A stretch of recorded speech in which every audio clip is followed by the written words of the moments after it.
Iffirmat Memorandum of Understanding bejn l-ITS u the Emirates Academy of Hospitality Management. Ftehim li għall-istudenti tal-ITS se jfisser opportunità ta' speċjalizzazzjoni u livelli ogħla ta' korsijiet, iġifieri baċellerat u masters. Id-direttur eżekuttiv tal-ITS Pierre Fenech tenna li dan u parti minn katina ta' ftehimiet li l-ITS mistennija tkompli tilħaq. Qegħdin naraw li huma dawk l-institutions illi jispeċjalizzaw fl-erja li aħna nixtiequ nitlu fija.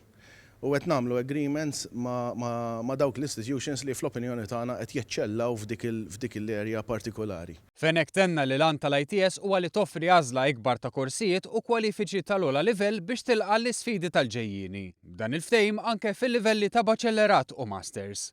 Il-kap tat-Turiżmu u l-Ospitalità ta' Dubai Holding u l-Kanċillier tal-Emirates Academy of Hospitality Management Gerard Lawless innota li f'pajjiżna it-turiżmu reġa' qed jieħu xejra b'saħħitha ħafna.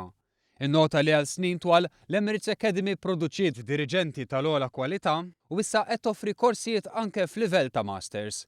Tenna li f'din l-industrija huwa kruċjali li tingħata edukazzjoni ta' livell għoli. To ensure that we're really producing enough skilled executives coming out of these the Emirates Academy, of the ITS, to really ensure that we have people to work within our industry, which has become one of the fastest growing industries in the world at the moment. Min-naħa tiegħu il-Ministru għat-Turiżmu Edward Zammitlu istenna li dan huwa mument importanti fil-mira ta' titjib fis-settur turistiku f'Malta.